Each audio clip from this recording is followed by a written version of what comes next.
Hi. അപ്പോൾ Salwa ബീച്ചിലാണ് ഉള്ളത്. ഖത്തറിൻ്റെ ബോർഡറായ സൗദിൻ്റെ ഖത്തറിൻ്റെ ബോർഡറിൻ്റെ അടുത്തുള്ള ബീച്ചിലാണ് ഉള്ളത്. ഇതിൻ്റെ അപ്പുറം പിന്നെ മിലിറ്ററിൻ്റെ ഏരിയ ആണ്, അലോഡില്ല. ഇവിടുന്ന് ഇങ്ങോട്ടാണ് കേട്ടോ സൽവ ബീച്ചിൻ്റെ ഇത്. അപ്പോൾ ഞാനിപ്പോൾ ഒന്ന് വീഡിയോ ഇടുന്നതെന്ന് പറഞ്ഞു കഴിഞ്ഞാൽ ഞാൻ റിയാദിലെ വരെ ഒന്ന് പോവുകയെന്ന് പെട്ടെന്ന് ഉണ്ടാക്കിയ പ്ലാനാണ് കേട്ടോ. കാരണം എൻ്റെ ഫ്രണ്ടിൻ്റെ അവിടെ അഫ്സൽ, അന്നേരം ഓനിക്ക് ഖത്തറിലേക്ക് വരണം, ഓനെ പിക്ക് ചെയ്യാൻ വേണ്ടിയിട്ടാണ് പോകുന്നത്. അന്നേരം ഞാൻ കുറച്ച് നേരത്തെ ഇറങ്ങണം എന്ന് വിചാരിച്ചിന്, പെട്ടെന്നാക്കിയതാണ്. ഉച്ച കഴിഞ്ഞിട്ട് ഞാൻ പ്ലാനാക്കിയതാണ്. അഫ്സൽ പറഞ്ഞ് നീ ഇങ്ങോട്ട് വാ, ഞാൻ പെട്രോൾ അടിച്ചു തരാം വണ്ടിക്ക്, എന്നെ എടുക്കാൻ പോകാമെന്ന് പറഞ്ഞാൽ ഞാൻ പിന്നെ വിചാരിച്ച് ഏതായാലും ഒരു പെരുന്നാൾ ട്രിപ്പും കൂടിയാകാം. കുറേ ആയി യാത്രകൾ ചെയ്തിട്ട്, ട്രാവൽ ചെയ്യാൻ ഭയങ്കര ഇങ്ങനെ എന്താന്ന് കയ്യിരിന്ന് അല്ല കാലിരിന്ന്. അന്നേരം ഏതായാലും റിയാദിൽ വരെ പോവുകയാണ്. പോകുന്ന വഴിക്ക് എന്തായാലും ഇപ്പോൾ സൗദിയിൽ എൻ്റെ വീഡിയോ കാണുന്നവർ സൗദിയിൽ വരുമ്പോൾ പറയാഞ്ഞിരുന്നത് പറയൂ. അതുകൊണ്ട് ഞാൻ എന്തായാലും ഈ വീഡിയോ ഇടുന്നതാണ്.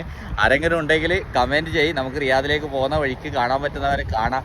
പിന്നെ എനിക്കിപ്പോൾ സൗദി ഇത് നമ്മളെ ഖത്തർ ബോർഡർ കഴിഞ്ഞ് കഴിഞ്ഞാൽ എൻ്റെ 2 സിമ്മും നെറ്റും സിമ്മും എല്ലാം കട്ടാവും.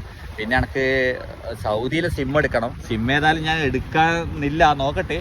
കാരണം ബോർഡർ നമ്മൾ കടന്നിട്ട് സിം എടുക്കുമ്പോൾ അവിടെ 100 റുപ്യ കൊടുക്കണം നെറ്റ് ഇതെല്ലാം കിട്ടണമെങ്കിൽ.